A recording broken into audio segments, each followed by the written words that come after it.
Hello et bienvenue dans le podcast Ose ta vie sur mesure. Je suis Julie Denis et je suis la psy des entrepreneuses. J'ai créé ce podcast pour t'aider à oser te créer une vie et un business sur mesure et à en observer l'impact incroyable aussi bien sur ton bien-être à toi que sur la croissance de ton activité. Aujourd'hui, je te propose de découvrir l'interview que j'ai faite de la lumineuse Sarah B.A., qui se définit comme chercheuse en mécanisme du bonheur, j'adore, et qui est donc infopreneuse. Elle parle principalement de beauté, d'alimentation et de lifestyle simple et naturel, et entre-temps, elle parle aussi pas mal de développement personnel. Alors avec Sarah, on a eu l'occasion de parler de sa vie d'entrepreneuse, qu'elle combine avec sa vie de maman à temps plein aussi. On a parlé de son optimisme et de sa positivité à toute épreuve. À toute épreuve, c'est vraiment le cas de le dire. On a aussi parlé des épreuves qu'elle a vécues et comment elles ont renforcé cette positivité et lui ont appris à encore plus lâcher prise. Le lâcher prise qui est un petit peu comme un fil rouge chez Sarah, puisqu'elle en a même fait une formation et elle en parle très souvent sur ses réseaux sociaux. Je te souhaite une très belle écoute. Bonjour Sarah. Bonjour Julie. Merci tout d'abord d'avoir accepté mon invitation aujourd'hui. Avec grand plaisir, merci de m'avoir invitée. Oui. Alors j'ai l'habitude de présenter moi brièvement mes invités et leur parcours, mais je me suis rendu compte que je ne sais pas grand-chose sur toi, sur ton parcours. Il me semble, alors je vais te dire ce que j'ai retenu, il me semble que tu as un diplôme en bachelier ou master. Un master, c'est un ça. master en traduction. En traduction anglais-espagnol. D'accord. Et qu'après, tu as travaillé chez ING. Est-ce que c'était ton premier... C'est mon premier métier. C'est mon premier job, on va dire ça comme ça. Ouais. Et après ça, là, t'es resté combien de temps chez ING ? J'ai pas fait longtemps. Franchement, j'ai fait 9 mois chez ING. C'est du remplacement, en fait, que je faisais. Ok. Et c'est marrant parce que ça a été ma première expérience professionnelle, on va dire, après avoir été diplômée. Mais en même temps, c'est la première expérience et je me suis directement dit, c'est pas pour moi. C'est pas pour moi de travailler, de me réveiller tous les matins, de travailler à heure fixe, d'être derrière un bureau. Je me suis directement rendu compte de ça. C'est assez drôle, mais... Voilà. Et donc, tu t'en es rendu compte lors de cette première expérience professionnelle, pas avant. Avant, l'idée de te lancer... Avant, pour moi, j'allais être traductrice, j'allais travailler à la Commission européenne, j'avais une idée toute faite de ce qui m'attendait après l'école, on va dire ça comme ça, mais au final, je me suis rendu compte directement que ça me plaisait pas trop. C'était pas trop ce que je recherchais. J'allais pas m'épanouir dans ça, en fait. Ouais. Et du coup, après les 9 mois chez ING, tu t'es lancée directement ? Pas du tout. Donc j'ai d'abord... En fait, il y a une opportunité qui s'est ouverte à moi, je sais pas si on dit ça comme ça. Donc j'ai enseigné et pendant 2-3 ans, je pense que j'ai donné des cours d'anglais en secondaire. Et déjà, ça me plaisait mieux parce que c'était du mi-temps. Et vu que j'étais créatrice de contenu, je le suis je le suis depuis 2014, donc j'étais encore étudiante quand j'ai commencé. Ça me convenait parce que je faisais des mi-temps. Un mi-temps dans l'enseignement, c'est pas beaucoup d'heures. Je crois que c'est 12 heures. Oui. Donc ça me laissait beaucoup de temps pour créer à côté. Oui. Donc ça me convenait plus. J'étais en contact avec... j'étais pas derrière un bureau à faire des trucs administratifs toute la journée. C'était différent. Et j'ai bien aimé. Ouais. Et puis, ça s'est arrêté. Okay. Ça s'est arrêté et je me suis... En fait, je suis tombée enceinte. Et quand mon fils est arrivé, je me suis lancée à mon compte. D'accord. Donc voilà, 2 expériences professionnelles, ING et l'enseignement, c'est tout. D'accord. Et donc, l'enseignement, ça s'est arrêté parce qu'il n'y avait plus de contrat, enfin, c'est un remplacement Oui, ou un c'est truc ça, comme ça. c'est ça. En fait, vu que je suis traductrice, on me prenait directement pour donner des cours d'anglais. Il n'y avait pas de problème pour trouver du boulot à ce niveau-là parce que le métier d'enseignant, c'est un métier en pénurie Oui. et surtout en langue. Oui. Et l'anglais et le néerlandais surtout. Moi, j'ai pas le néerlandais puisque j'ai fait anglais-espagnol. Et je faisais effectivement des remplacements. Donc, c'était 2 mois par-ci, 6 mois par-là. Et après, quand ça s'est terminé au mois de juin, ben, j'ai tout simplement pas continué à chercher dans une autre école. Mais je sais que je l'aurais pu trouver facilement, quoi. Oui. Je suis tombée enceinte et j'ai pas voulu chercher. Et là, tu as décidé de te lancer... Exactement. Ça, c'est quand mon fils est arrivé. Oui. Donc, enceinte, je faisais rien. Ouais. J'étais juste à la maison. Mais toujours créatrice de Oui, contenu, par c'est contre. ça, parce c'est ce que j'allais dire. Je faisais rien, mais j'étais toujours... Et je me suis rendu compte que peut-être qu'il serait temps de me lancer, justement, mais je reportais un peu le truc. Mais j'étais déjà indépendante complémentaire. Oui. Donc, j'étais déjà indépendante complémentaire, ça, depuis que j'ai commencé à faire des collaborations rémunérées, tout ça, sur Instagram. Et donc, quand j'étais enceinte, je faisais que ça. Est-ce que prendre cette décision-là de le faire, de passer d'indépendante complémentaire à indépendante à titre principal, donc entrepreneuse, est-ce que ça a été un choix facile ou difficile pour toi? On va dire que ça a été facile et difficile. Difficile parce que on sait très bien que voilà, quand on se lance, on n'a pas... Enfin, il faut avoir un certain revenu pour pouvoir vivre. Et ça a été facile parce que mon conjoint, il est salarié, il travaille et ça permet d'avoir une certaine sécurité. Et puis comme il me soutient depuis le début, il m'a aussi poussé à me lancer. D'accord. Donc on va dire qu'il y a eu les deux, mais j'ai quand même eu beaucoup plus de facilité à le faire quand on a quelqu'un qui nous soutient à côté, qui travaille à côté. On se dit c'est quand même une sécurité. En plus, lui, il a une façon de penser aussi un peu comme... On va dire même que c'est lui qui m'a donné cette façon de penser que l'entrepreneuriat, que voilà, être indépendant, c'est ce qu'il y a de mieux, parce que t'es à ton compte, tu gères un peu comme tu veux. Et peut-être que c'est lui qui m'a mis ça dans la tête déjà quand j'ai commencé à travailler chez ING, parce que c'est lui en fait qui a cet état d'esprit-là, bien qu'aujourd'hui ils soient encore salariés, mais il a plein d'idées en tête. Mais il m'a vraiment beaucoup poussée. Donc j'ai eu quand même plus de facilité que de difficulté. La difficulté, c'est juste des croyances limitantes, en fait. Oui. Tout simplement. C'était quoi tes croyances limitantes? Est-ce qu'on va pouvoir gérer? Est-ce que on aura assez de revenus? Est-ce que c'est pas dangereux de se lancer alors qu'on a un enfant maintenant? On n'est plus que tous les deux. Et puis au final... Oui, c'est ça, parce que c'est venu aussi à un moment où même financièrement, toute la situation, financièrement, au niveau de l'organisation, à plein de niveaux, il y a des choses qui changeaient que tu connaissais pas, en fait. Bah oui, parce que on est maman et en même temps, on se lance en tant qu'entrepreneuse, c'est un peu... voilà, et mon fils ne va pas à la crèche, donc je savais pertinemment qu'il allait rester avec moi à la maison. Donc... Tout ça fait que, ouais, on réfléchit et on y réfléchit à 2 fois avant de se lancer. Ouais, mais tu l'as fait quand même. Mais je l'ai fait quand même, ouais. Qu'est-ce qui t'a aidé à franchir ce pas? Tu dis ton compagnon qui t'a bien soutenu? Mon compagnon et aussi le fait de me dire que je pouvais travailler depuis la maison et du coup que je pouvais être présente pour mon fils et me trouver des moments pour pouvoir travailler pour mon business, on va dire ça comme ça. Ouais. Mais ouais, c'est surtout le fait de se dire je suis à la maison. Donc je vais pouvoir être avec mon fils et développer mon activité à côté. C'est marrant comme tu dis, l'arrivée de ton fils a fait que c'était un frein d'un côté, ou en tout cas une peur, un frein parce que c'était une peur de se dire est-ce que je vais arriver à tout faire? Et en même temps, c'était une motivation et c'est pour lui que tu as trouvé, t'as trouvé la motivation de le faire. C'est vraiment ça. C'est tout à fait ça. Tu sais, je m'en étais jamais rendu compte. Mais en fait, oui. Mes croyances limitantes, il faisait partie de mes croyances limitantes, mais en même temps je me suis lancée en me disant mais je vais être à la maison, je vais être présente pour lui et je vais réussir à m'organiser, je trouverai une organisation quoi qu'il arrive, on arrivera à faire quelque chose de tout ça.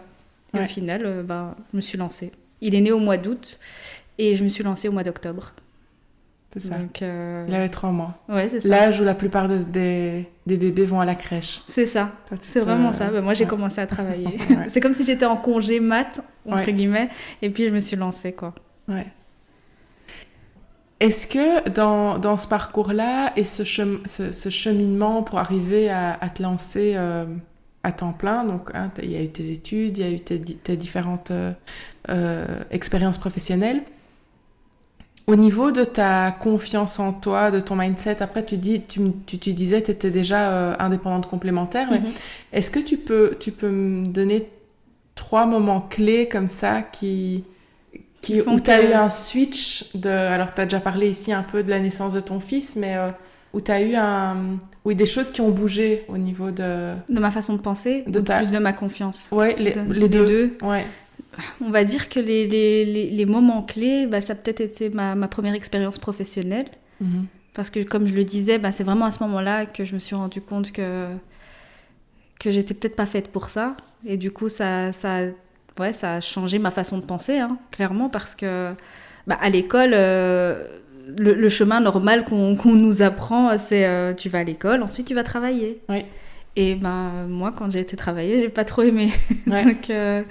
Donc, on va dire qu'il y a eu ça. Il y a eu le mariage avec mon mari. Je pense que ça a beaucoup changé beaucoup de choses. Parce qu'en fait, on a tellement eu du mal à se marier qu'en fin de compte, quand c'est arrivé, c'était comme une libération. Donc, j'étais beaucoup plus sereine. Donc, même au niveau de la confiance en soi, au niveau de ce que j'allais faire de ma vie, c'était beaucoup plus clair. Parce qu'avant ça, bah, pour donner une petite idée aux auditeurs, bah, moi, je suis marocaine, mon mari est congolais.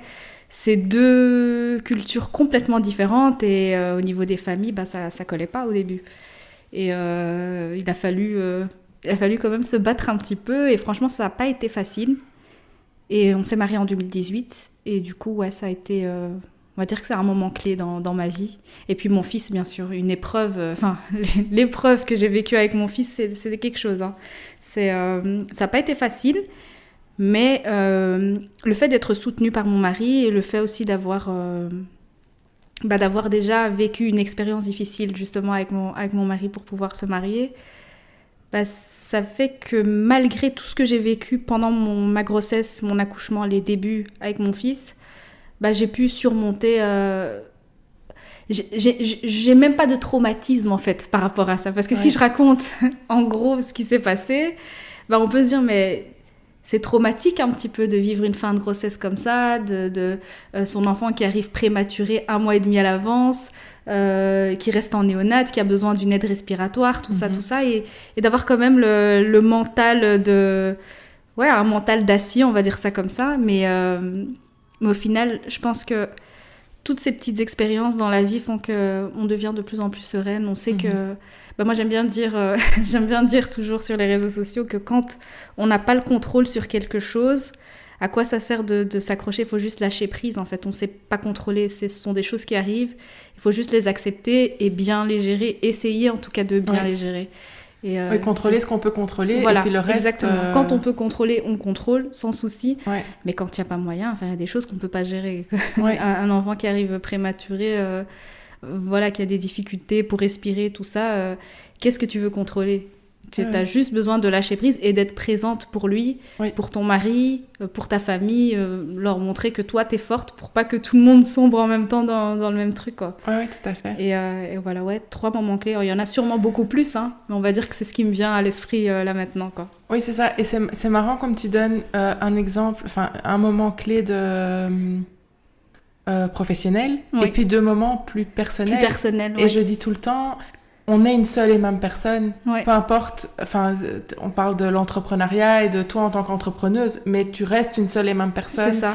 Que ce soit au niveau privé ou professionnel. Et j'ai souvent aussi des personnes, ça m'est déjà arrivé d'accompagner des personnes pour au départ une question d'ordre professionnel parce qu'elles n'arrivent pas à avancer. Je pense à ce que tu t'expliquais par rapport à ton mariage, hein.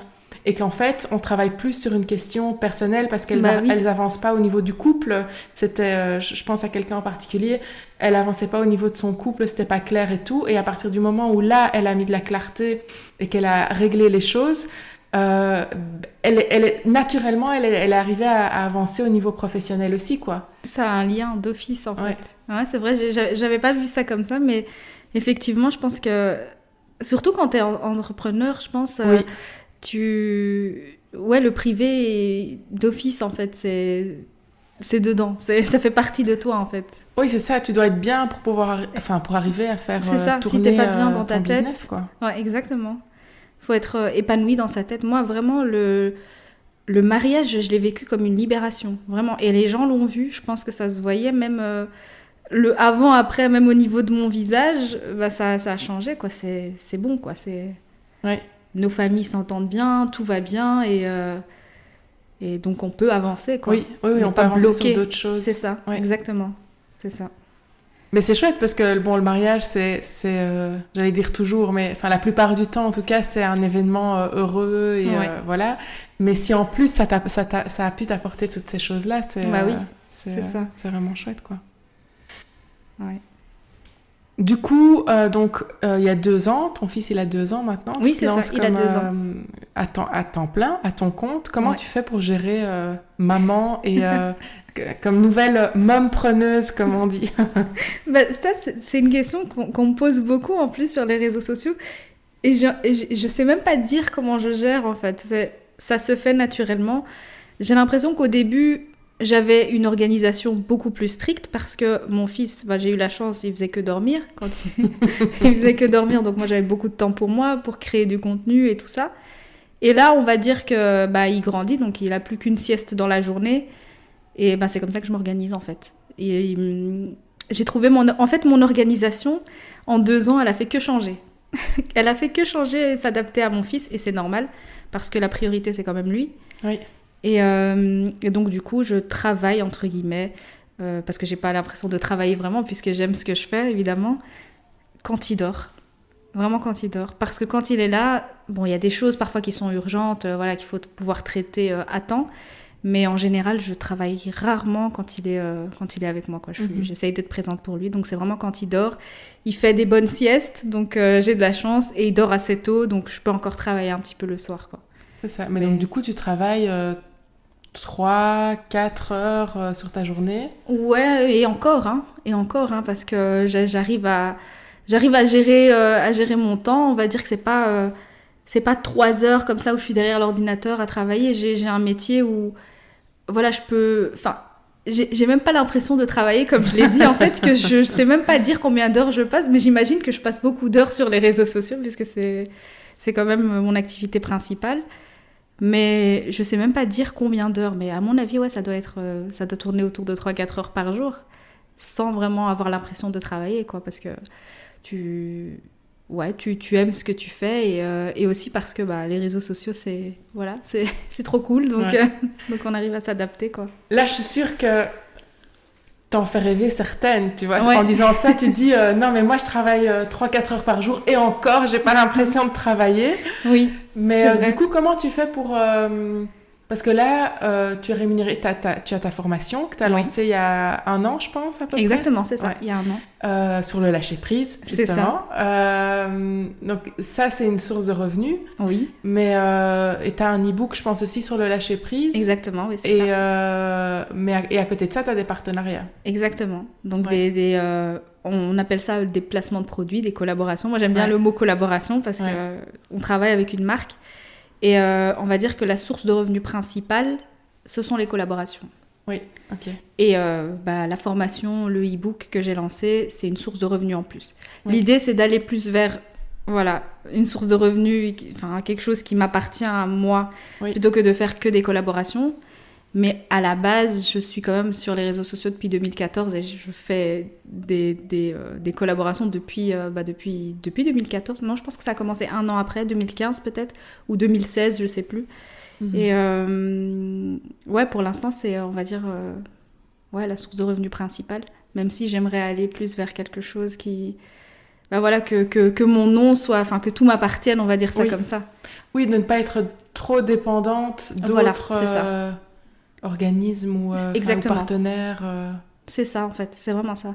Oui. Ne pas dépendre que des marques, mais avoir un site plus complet, proposer encore plus de contenu, mais que j'ai créé parce que je crée en fait du contenu, mais sauf que j'en crée pour des marques. Oui.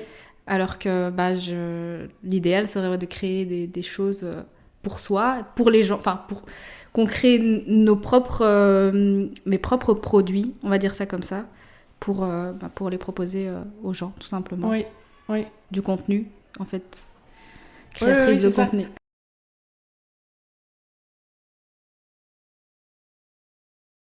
Ça reste effectivement créatrice de contenu. C'est un autre type de contenu. Exactement, c'est ça. C'est plus du développement personnel, mais ça reste de la création de contenu que tu vends, quoi. Exactement, c'est ça. Oui. Est-ce que, donc depuis 2014, tu es créatrice de contenu. Oui. Est-ce qu'on peut facilement, quelqu'un qui voudrait se lancer là-dedans, est-ce qu'on peut facilement gagner sa vie et faire ça comme métier à temps plein? Et est-ce qu'on peut le faire rapidement? Parce que toi, c'est depuis 2014. Après, les choses évoluent aussi. Enfin, oui. Tu vois, il y a certaines choses qui vont plus vite, mais à côté de ça, il y a beaucoup plus de créatrices de contenu entre-temps. Donc voilà, le contexte change complètement. Alors ça, c'est une très bonne question. Je pense que tout le monde peut se lancer, tout le monde peut être influenceur. Ouais. Voilà, on va utiliser le terme que tout le monde connaît. Tout le monde peut être influenceur.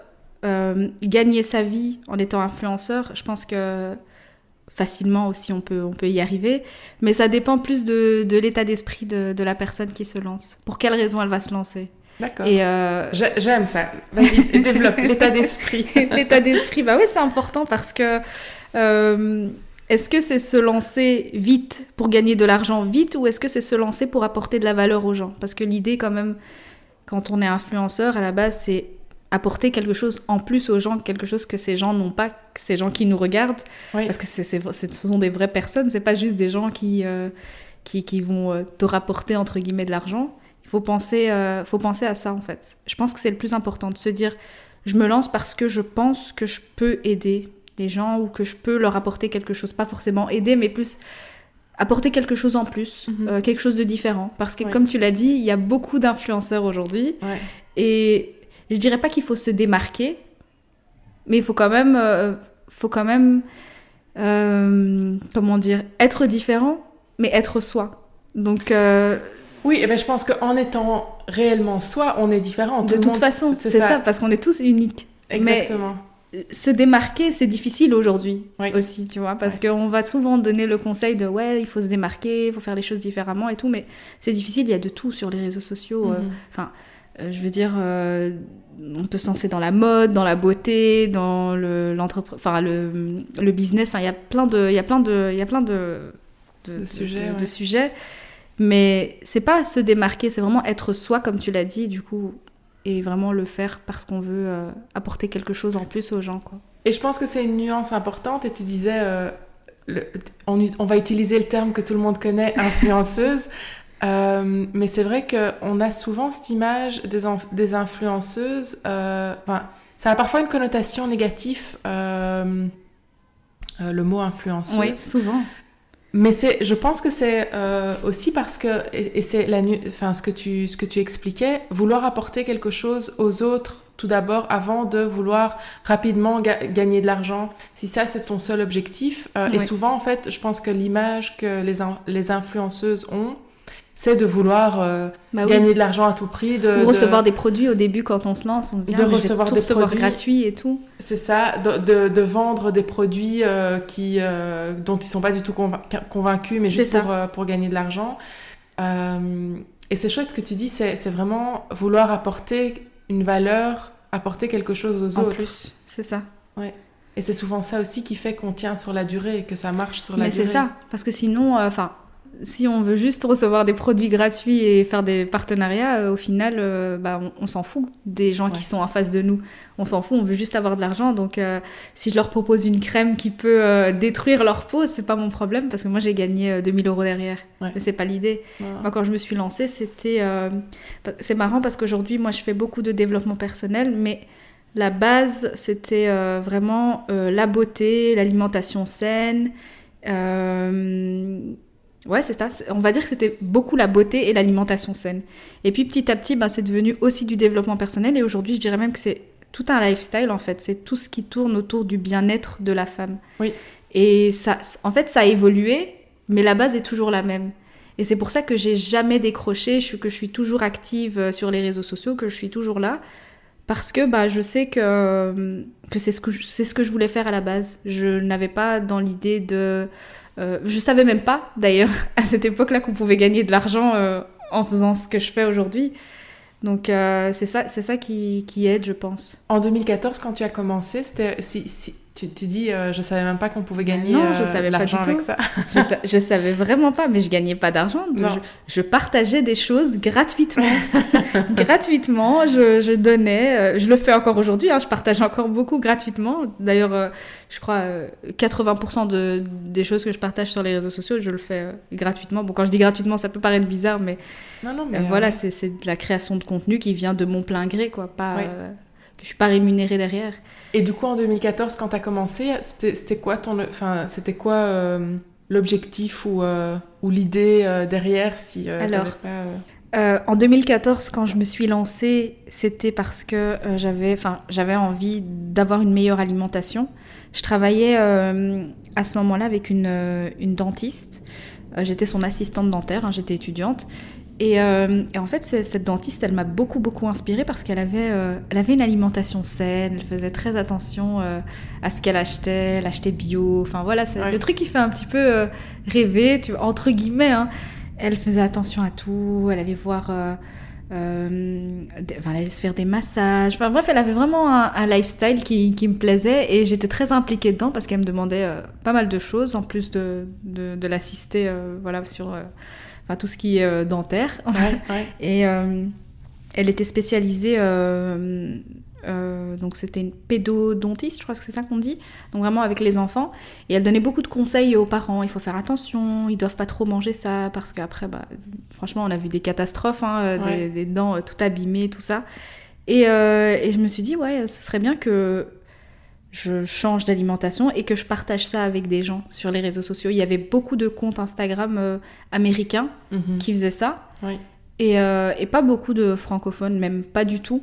Et je me suis dit, moi je vais commencer à m'intéresser à tout ça, à avoir une alimentation saine et à faire attention à ce que je mange pour ma santé, faire un petit peu de sport, mais pour moi, pour me sentir bien, parce que je voyais qu'elle se sentait bien, cette dentiste. Et c'est ce que j'ai fait. Et étant donné que moi j'étais étudiante en traduction, je me suis dit ça tombe bien parce que il y avait les petites images Google comme ça, les bienfaits du concombre, mais en anglais. Et moi du coup je reprenais ça et je les traduisais en dessous. Ou les bienfaits de la pomme de terre, j'invente, mais c'était des petits trucs comme ça, ou pourquoi faire du sport, pourquoi boire de l'eau. Je prenais les petites images Pinterest là et je traduisais en dessous en français. Et puis petit à petit, j'apportais mes propres conseils à moi. J'étais inspirée aussi par la dentiste, pourquoi c'est important de se brosser les dents, pourquoi est-ce qu'il faut éviter de manger ci ou ça. C'était vraiment très alimentation au début.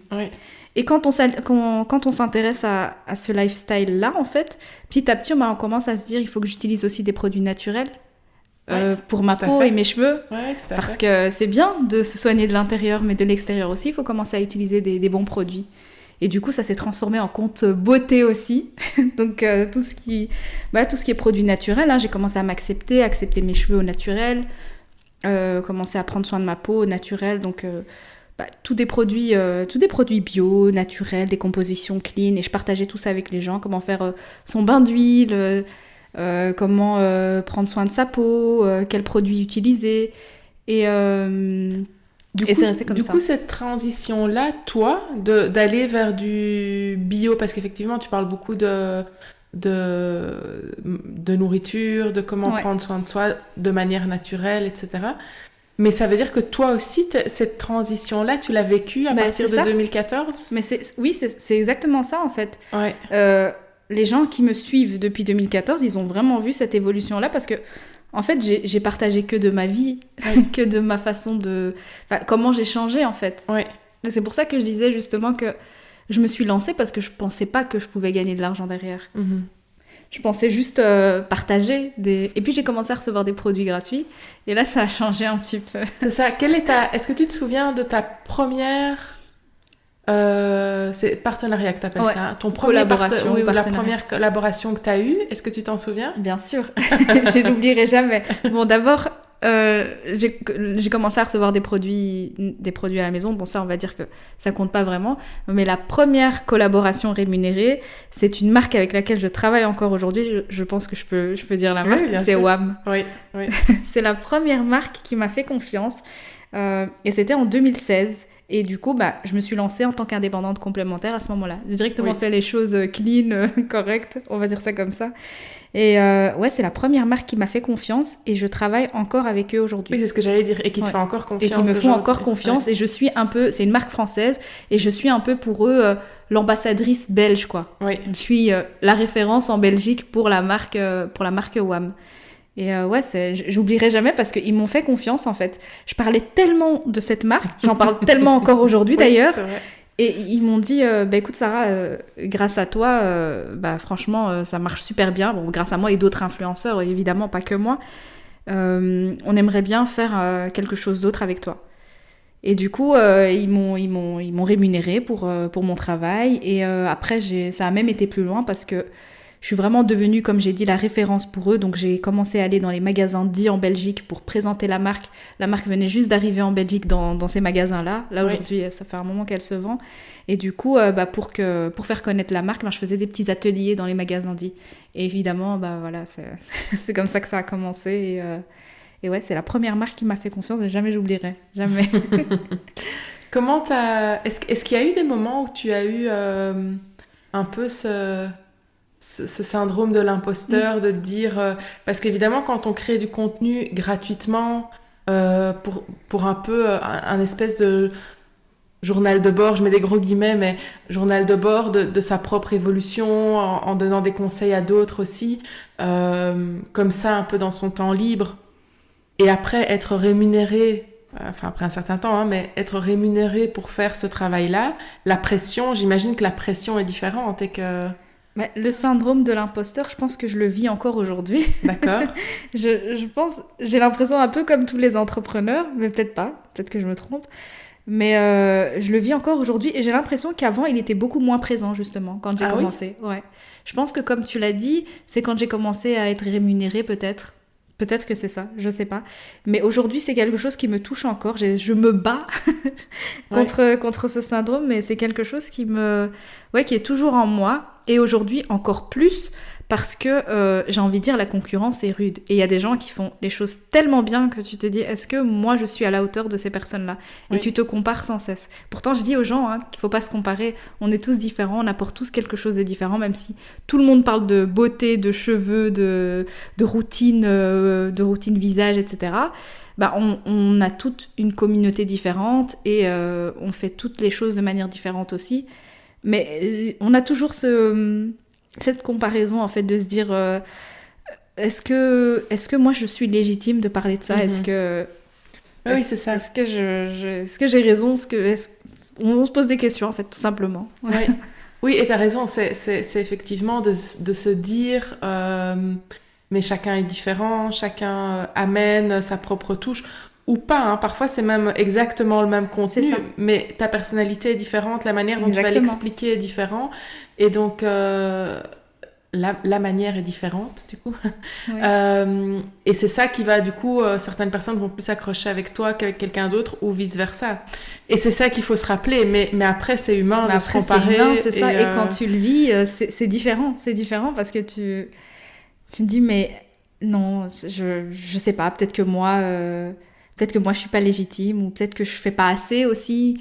D'autres collègues entre guillemets qui font du contenu magnifique, trop beau, tu regardes leur travail, tu te dis mais moi c'est pourri à côté. Peut-être que c'est pas pour moi et tu doutes de toi en fait, clairement. Ouais.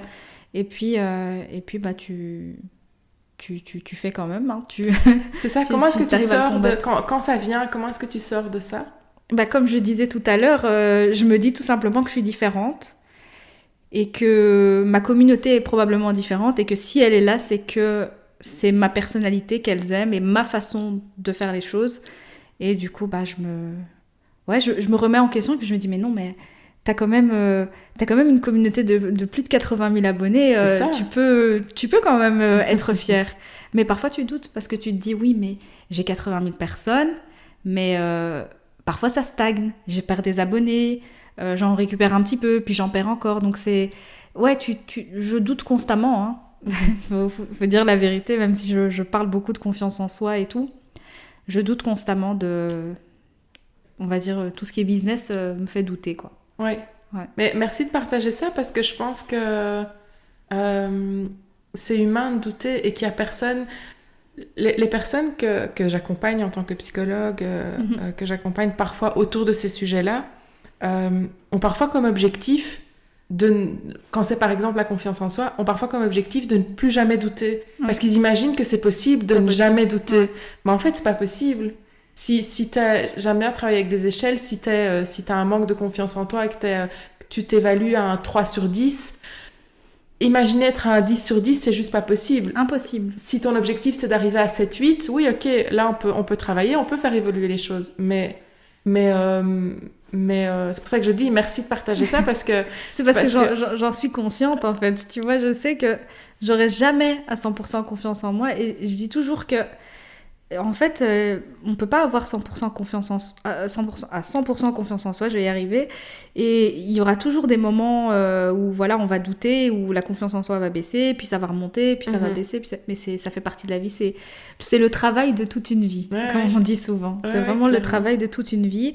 Et encore, on va douter constamment de soi.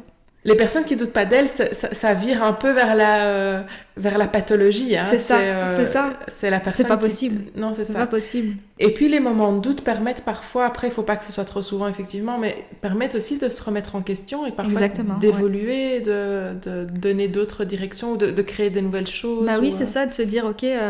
Ça marche pas, donc du coup je perds confiance en moi, mais c'est pas grave, je vais faire les choses différemment. Donc du coup ça booste même ta confiance en toi d'avoir ces moments de down, on va dire ça comme ça. Oui, c'est ça.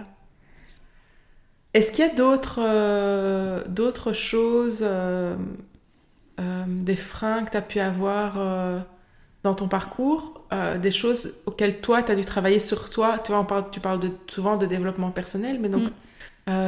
plus à ce niveau-là, des choses que tu as dû travailler pour arriver où tu en es aujourd'hui? Je réfléchis, tu sais, quand tu me posais la question, et il n'y a vraiment rien qui me vient en tête, parce que j'ai l'impression que mon parcours de vie, en fait, il a été fait comme ça, tu vois, et que j'ai évolué comme ça. Donc, il n'y a pas quelque chose qui m'a freinée, qui a fait que, ok, là, il faut que je me pose, il faut que je fasse un travail sur moi. Je pense que ça a vraiment été... mon parcours de vie, en fait, il est comme ça. Il est tel qu'il est, et je l'ai toujours accepté, en fait. J'ai toujours accepté que ça se passe comme ça et qu'il y a des moments où ça va moins bien, mais que j'arriverai de toute façon à m'en sortir, et voilà. Donc, c'est pour ça que je pense, hein, je sais pas, parfois on me dit que je suis trop positive, enfin, que je suis beaucoup dans la positivité et tout, mais je pense que c'est vrai, en fait. Mine de rien, j'arrive toujours à... J'ai toujours été comme ça, on va même pas dire que j'ai travaillé ma positivité, j'ai toujours eu cet état d'esprit de me dire ok, là ça va pas, mais il y a pire quoi, enfin c'est même pas il y a pire, c'est j'accepte que ça va pas, je vais m'en sortir à un moment donné, je vais trouver une issue et ça va pas être un frein dans mon parcours, ça va pas être un frein parce que je vais trouver une solution à un moment donné. Quand je galérais avec mon mari, je me disais, on va trouver une solution, on va y arriver, on va s'en sortir. Dans ma tête, je me disais, on va s'en sortir. Et je pense que quand dans ta tête, tu te dis, on va s'en sortir, tu t'en sors en fait. Parce que dans ta tête, tu te prépares à ce que ça va s'arranger. Tout à fait. Et même pour mon fils, hein, quand il était en néonat et qu'on devait faire des allers-retours pour aller le voir à l'hôpital, je me disais, mais on va s'en sortir. Et il n'y aura plus de séquelles. Et il n'y a aucune séquelle aujourd'hui. Donc, je sais pas. On dit que le positif attire le positif. Il y a plein de débats à ce niveau-là. Mais moi, je pense que c'est important d'avoir cet état d'esprit où tu acceptes les choses et tu lâches prise, justement. Oui. Parce que tu sais qu'à un moment donné, c'est une étape dans ta vie. Et ça fait partie de ton parcours. Ça fait partie de... Il n'y a pas d'échec. Il n'y a pas d'échec dans le sens où... Je pense que tu l'as dit récemment encore. Attends, c'est quoi que tu disais? Je vais me rappeler. Il n'y a pas d'échec. C'est une manière de recommencer différemment les choses, simplement. Oui, tout à fait. Oui. C'est d'apprendre de ces Voilà, c'est d'apprendre. Exactement, c'est ça. Oui, clairement. En fait, si tu le prends déjà comme un échec, je pense que déjà, tu te mets dans la tête que tu n'as pas fait les choses bien. Alors que non, c'est peut-être qu'il faut faire les choses différemment. Oui. Tout simplement. Oui. Donc, voilà. Oui, et là bon, ça nous amènerait peut-être un peu trop loin, mais effectivement, ce que je dis tout le temps, c'est que ça rejoint ce que tu viens de dire. Il n'y a pas de bon ou de mauvais, c'est juste différent. La question, si tu enlèves ce filtre, la plupart des gens ont ce filtre de est-ce que c'est bien ou est-ce que c'est mauvais. Si tu enlèves ce filtre-là et que tu pars du principe que tout est bien, que c'est juste différent et qu'il faut se poser la question est-ce que ça me correspond ou pas, est-ce que c'est bien pour moi, ça change ta vision, ça change la donne, quoi. Ouais. Mais dans ce que j'entendais, tu disais cette positivité, cette acceptation de ce qui se passe et tout. Ce que j'entends, c'est c'est marrant parce que une des dernières interviews que j'ai faites, c'est la même réflexion que je me suis faite. T'as cette foi en la vie, c'est ça, que tout ira, ouais, que quoi qu'il arrive, mais c'est ça. T'as les capacités qu'il faut et ça ira, ça évoluera et on en sortira, quoi. C'est vraiment ça. En fait, c'est l'état d'esprit qui m'accompagne un peu tous les jours, j'ai envie de dire, mais c'est vraiment ça. Il n'y a pas mort d'homme. Tu vois, c'est difficile de dire ça à quelqu'un qui parfois vit des choses beaucoup plus compliquées parce que peut-être que moi, à côté, ce que je vis... Enfin, tu vois, t'as toujours... T'as toujours du mal à dire ça parce qu'il y a quelqu'un en face de toi qui peut vraiment vivre les choses très très mal et toi tu viens avec ta positivité, là on s'en fout de ta positivité, mais en fait c'est ça, c'est vraiment ça. Je me dis que ça va aller, quoi, ça va aller, on va s'en sortir, ou c'est pas grave, on trouvera une autre solution, on fera les choses différemment, mais on va s'adapter. On s'adaptera à la vie qui nous est destinée, tout simplement. C'est le lâcher-prise incarné. c'est vraiment le lâcher-prise. C'est pas pour rien que j'ai créé cette formation. C'est vraiment ça. Et les étapes de ma vie font qu'à un moment donné, je me suis dit, il faut que je lâche prise. Ouais. Et je me suis même pas posée, en fait, pour travailler ce lâcher-prise. Oui. C'est pour ça que quand tu me demandais quels ont été tes freins, j'arrive pas en fait à trouver de freins parce que je me suis toujours dit que ça devait se passer comme ça, que ça doit se passer comme ça, que je vais m'en sortir, que je vais trouver une solution. Et ouais, c'est fou, mais c'est comme ça. Est-ce que c'était aussi ton état d'esprit quand tu t'es lancée et de te dire, est-ce que financièrement ça va fonctionner? Est-ce que avec l'organisation ça va fonctionner comme c'était quand tu étais enceinte? Enfin, ou quand tu étais enceinte, que tu as accouché. C'était aussi ton état d'esprit de te dire, il y aura toujours une solution, je trouverai toujours quelque chose? Je crois que ça a toujours été mon état d'esprit, mais j'ai mis le mot lâcher prise dessus au moment où j'étais enceinte, en fin de grossesse compliquée. Là, j'ai mis vraiment le mot dessus, vraiment lâcher prise. Mais avant ça, je pense que comme tu l'as dit, quand je devais me lancer, ça faisait partie de moi sans vraiment que je sache que j'étais en train de faire du lâcher prise, quoi, de me dire... on va trouver des solutions, on va s'organiser différemment, si ça marche pas. Et je me disais, même si ça marche pas, j'ai un diplôme, donc je peux toujours rebondir et je trouverai du travail, enfin, je pourrais me relancer. Voilà, je vais pas me retrouver à la rue. Oui. Il y aura toujours une solution. J'ai des parents, j'ai une famille, j'ai des amis, donc... Et ouais, le mot lâcher prise, enfin, c'est vraiment arrivé à ce moment-là, quand j'étais en fin de grossesse, mais... En fait, c'est comme si ça a toujours fait partie de ma façon de penser. Oui. C'est ça. Tu sais que je suis en train de faire l'interview avec toi et je me rends compte de certaines choses, tu vois. Comme quoi, c'est important parfois de parler de soi et de discuter parce que là, je suis en train de parler de moi. Ouais. Alors que normalement, je me rends pas compte de tout ça. Non. Et là, oui. Donc voilà. Bon, c'est un petit peu le travail d'un psy, quoi. Mais c'est ça, en fait, t'es en train de me mélanger, là, le cerveau. Non, mais c'est important aussi de se rendre compte de ses forces, en fait. Et ça, je pense que ça a été une de tes forces dans ton parcours. Et comme je le disais tout à l'heure, aussi bien personnel que professionnel, puisqu'on est une seule et même personne, c'est ce lâcher-prise, cette positivité, le fait de se concentrer plus sur... Ok, qu'est-ce que je peux faire et quelles sont les solutions possibles, plus que sur le problème, en fait. C'est ça. Et tu parles de lâcher prise, tu parlais d'acceptation et de lâcher prise, et souvent, alors on voit ça comme deux choses différentes, mais en fait, souvent, quand les personnes bloquent sur lâcher prise, moi, j'arrive pas à lâcher, ça fait peur aussi. Tu vois, devoir lâcher. Oui, lâcher ce que lâcher quoi? Qu'est-ce que je vais lâcher? Ouais, Je c'est veux ça. pas lâcher. C'est ça. Mais en fait, accepter, C'est lâcher. C'est lâcher. Hein. Ouais, C'est accepter ce que tu peux contrôler, ce que tu ne peux pas contrôler. Enfin, tu vois, c'est un peu la même chose derrière quand on va creuser. En fait, c'est un peu la même chose, quoi. Et j'en parle dans ma formation. Je dis, mais il faut justement accepter ces situations-là pour lâcher prise. Ouais. Pour moi, ça va ensemble, quoi. C'est le point de départ. Tu peux pas lâcher si tu n'acceptes pas ce qui est en train de t'arriver. Non, clairement. Ouais, ça va ensemble. Moi, je suis persuadée que ça va ensemble. Du coup, tu disais le syndrome de l'imposteur, c'est quelque chose qui est encore présent aujourd'hui. Est-ce que tu as d'autres challenges aujourd'hui au niveau de l'état d'esprit ou de ta confiance en toi qui sont encore présents? C'est surtout ce syndrome de l'imposteur, mais j'ai l'impression que j'arriverai pas à le combattre. Il sera là. Il reviendra tout le temps, en fait. Ouais. Même si j'arrive à certains moments à reprendre confiance en moi, on va pas dire que j'ai pas confiance en moi, j'ai confiance en moi, mais il y a des moments où on doute. Ouais, c'est pour ça qu'il est là, ce syndrome de l'imposteur. Ouais. Mais c'est quelque chose que je dois travailler, je pense. Ouais. Si j'avais quelque chose à travailler, ce serait ça. Parce que si je doute, c'est surtout professionnellement parlant. Oui. Ça va pas être, on va dire, ma personne ou comment je me sens physiquement, etc.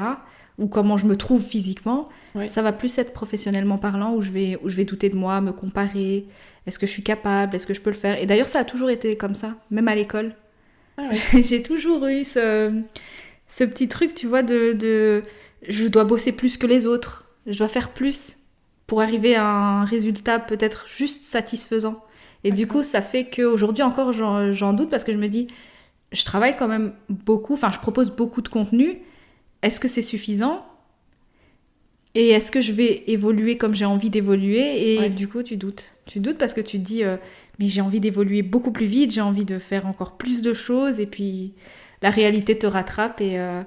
Et ouais, c'est pour ça que je te dis que ça, c'est quelque chose que je dois peut-être travailler. C'est marrant le lien que tu fais entre l'école et ce que tu ressentais à l'école et ce que tu ressens maintenant. Je ressens aujourd'hui. Ouais. On parlait un peu d'école juste avant de commencer l'interview. Mais je pense que enfin, voilà, après, on ne sait pas si c'est ça ou pas, hein, mais je pense que parfois, ça nous forge comme ça, tu vois. Et le fait d'avoir été confronté à « Ah, ben, je dois travailler plus », que les autres pour avoir un travail tout juste satisfaisant. L'école est quand même très carrée. C'est certaines personnes qui réussissent bien à l'école alors qu'on a plein d'autres compétences que ce qu'on nous demande à l'école. Mais du coup, on a un peu ce truc de... Moi, je suis pas aussi... Enfin, alors, je sais pas si c'est tout à fait ça que tu as, hein, mais un peu ce truc de... Je dois travailler plus ou je suis peut-être moins bonne que les autres pour arriver au même résultat. Alors qu'en fait, c'est qu'un seul type de résultat. Il y a plein d'autres choses à côté. Et ça, on ne nous l'enseigne pas à l'école. C'est dommage quand même. Ouais, c'est vrai. Et j'en parle souvent avec mon mari, hein, parce qu'il a cette façon de penser. Et comme notre fils va bientôt rentrer à l'école, on en parle souvent en se disant est-ce que le système scolaire est bien fait? Est-ce qu'il est adapté à tous les enfants? Parce que moi, je suis persuadée que non. Non, parce qu'il y a des enfants qui ont d'autres types d'intelligence, comme tu le disais, et qui ne le savent pas parce qu'ils sont juste obligés de faire comme tout le monde. Oui. Et moi, pour te donner mon exemple, j'ai toujours été bonne élève, entre guillemets, mais toujours en travaillant beaucoup. C'est-à-dire qu'il y a quelqu'un à côté qui peut arriver et étudier exactement la même chose que moi, ou même mes résumés à moi, et avoir un meilleur résultat, alors que moi, j'ai préparé le résumé, que j'ai étudié, que j'ai été correcte, que j'ai bien fait le truc à l'avance et tout. Et c'est ça, en fait, tu vois, je pense que c'est quelque chose qui est encore en moi aujourd'hui, tu vois. Ouais. De me dire, mais moi, j'ai toujours fait plus pour avoir ce bon résultat, mais il y a des personnes qui font beaucoup moins. Même mon mari, par exemple, il aime pas l'école, il a jamais aimé l'école, mais il a toujours été bon élève, en faisant pas le minimum, mais moins que moi, on va dire ça comme ça. Bon, après, je sais pas, j'étais pas derrière lui, mais j'avais l'impression que lui, il pouvait juste lire une feuille et c'est bon, il peut aller faire son examen. Ouais. Alors que moi, lire, ça suffisait pas. Il fallait que j'étudie, que je retienne, que je récite par cœur, que je m'y prenne 2 jours à l'avance, que je fasse des résumés. Enfin, lui, il était là avec son syllabus, il regarde et c'est bon, je suis prêt. Je peux aller passer mon examen. En fait, c'est comme tu dis, c'est l'école. Oui. Il y a différentes formes d'intelligence, mais on est confronté à ça, tu sais, la réussite, l'échec. Oui, tout à fait. L'échec, on est... Mais je l'ai déjà dit dans certains podcasts, on est... À l'école, on te dit pas, t'es bon en maths, investis là... Enfin, travaille ta force, parce que c'est ça ta force. Non, on te dit, t'es bon en maths, c'est bon, tu dois pas travailler les maths. Et tu fais plutôt du français parce que là, t'es pas bon. Donc, investis ton temps là-dedans. Donc, on te dit quoi, en fait? On te dit, continue à travailler. Alors, je dis pas qu'il faut jeter tout à la poubelle comme ça, hein, mais on te dit, on te dit jamais, ça, c'est ta force. Continue à investir là-dedans. Oui, non, c'est vrai. C'est vrai, on te dit t'es bon en maths, ok, mais regarde le français, t'es un peu moins bon, donc travaille plus. Ouais, c'est vrai. Donc tu vas devoir travailler plus quelque chose que tu n'aimes pas ou dans lequel t'es pas bon parce que tu dois être bon partout, entre guillemets. C'est ça. Et ouais, c'est vrai. On doit tous être égaux. C'est ça, on doit tous étudier la même chose, on doit tous aller après travailler, voilà, suivre le chemin normal. Formaté dans le même moule. Exactement, un robot. Moi, quand j'allais chez ING, pour moi, j'étais un robot. et je le disais, hein. Il y a des gens sur moi qui me suivent depuis cette époque-là où je travaillais chez ING parce que j'étais déjà sur les réseaux, où tous les matins, je disais, j'ai l'impression d'être un robot. Je vais travailler derrière un bureau, je suis un robot, formaté. Je dois faire tous les jours la même chose. Ouais. 8h, 16h30. Et t'as senti que... Et j'ai vraiment senti que je voulais pas faire ça. Ce moule-là n'était pas fait pour toi. C'est ça. Exactement. Tu sais que le podcast s'appelle « Ose ta vie sur mesure ». Oui. C'est quoi? Alors, t'en as parlé déjà un petit peu, mais c'est quoi pour toi ta vie sur mesure? C'est dur à dire. C'est très dur à dire. Ma vie sur mesure, on va dire que je veux juste être épanouie dans tous les domaines de la vie. Voilà, l'épanouissement. Juste. Juste. Et j'aime bien le juste devant alors que Ce sont des beaux objectifs déjà. Ouais. Mais c'est dur d'être épanouie dans tous les domaines. Mais je pense que l'épanouissement, se sentir bien et faire ce qu'on aime, c'est pour moi peut-être l'objectif de vie. Tu vois, d'être épanouie. Et je me sens épanouie aujourd'hui. Je dis pas que... Enfin, c'est un objectif de vie, mais dans lequel je suis en train d'aller, on va dire ça comme ça. Enfin, je suis en train de prendre ce chemin-là parce que je me sens aujourd'hui déjà épanouie. Pour moi, je suis satisfaite de ce que je suis et de la manière dont j'avance. Donc, on va dire que ma vie sur mesure, je suis en plein dedans et je suis en train d'aller vers ça. Ouais. Donc... C'est génial. Donc voilà, c'est vraiment génial. Je me rends pas compte, mais en fait, oui. Il faut juste se sentir bien et faire des choses qu'on aime. C'est tout. C'est tout. C'est beaucoup, Tout paraît très simple avec toi. J'avoue. Mais c'est beaucoup, mais c'est important. C'est important. En fait, le bien-être, pour moi, c'est le plus important. Prendre soin de soi... Tu sais, je disais que je faisais de la beauté avant, j'en fais toujours, mais j'ai commencé par ça. Mais le bien-être, en fait, c'est vraiment ça, c'est oser tout faire pour son bien-être. Tu vois, comme le lien avec ton podcast, oser juste se sentir bien. Et qu'est-ce qu'il faut faire pour se sentir bien? Et là, c'est propre à chacun. Oui, tout à fait. C'est ça. Ah oui, c'est clair. C'est chouette. Ouais. Si tu avais encore un conseil à donner aux auditrices, en l'occurrence, qui voudraient se lancer ou qui se sont déjà lancées pour, elles aussi, oser cette vie sur mesure et se sentir bien et épanouies dans leur business et dans leur vie, du coup, forcément. Ouais, j'ai envie de leur dire... c'est un peu, je suis un peu, on va dire, l'ambassadrice de ce truc-là, de lâcher prise, tout simplement, de lâcher prise, de faire ce qu'elles ont envie de faire, mais sans contrôler. Donc vraiment lâcher prise. Faites, mais lâcher prise. Donc il y aura des difficultés, il y aura des obstacles, il y aura peut-être des échecs, même si j'aime pas trop dire échecs. Mais il faut juste lâcher prise et faire ce qu'on a envie de faire pour se sentir bien. Ouais. Ça fait beaucoup d'informations en même temps. Lâcher prise, se sentir bien. Mais en fait, tout ça va ensemble. Lié. Oui, c'est ça. C'est lié. C'est ça.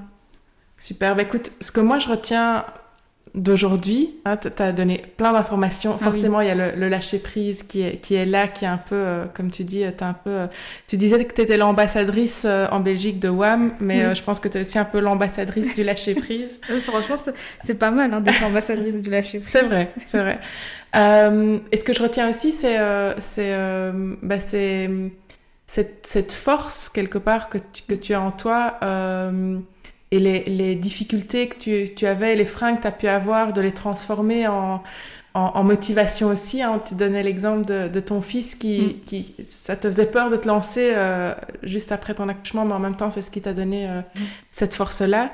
Et puis cette positivité, cette foi en la vie et le fait d'accepter ce qui se passe et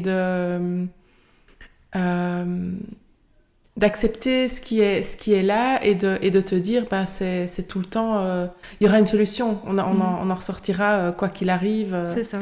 De se focaliser sur toutes les possibilités, toutes les solutions possibles.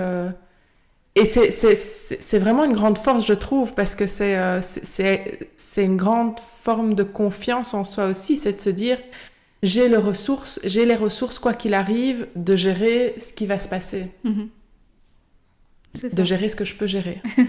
Et de lâcher prise pour le reste. Et de lâcher prise. Ok, écoute, Sarah, merci beaucoup pour ton temps et pour l'échange d'aujourd'hui. Avec plaisir, merci à toi encore une fois. Et peut-être à bientôt. À bientôt. Si tu as écouté jusqu'ici, j'imagine que c'est parce que tu as pas mal aimé l'interview. Alors je t'invite à liker, à mettre 5 étoiles, à mettre un petit commentaire dans ton application de podcast préférée. Comme d'habitude, si ça t'a plu, si tu penses que ça peut être utile à quelqu'un, partage un peu d'amour et envoie-lui l'épisode. Et puis, je te mettrai toutes les coordonnées de Sarah dans la barre de description pour que tu puisses la contacter et la suivre facilement. Et moi, je te dis à très bientôt.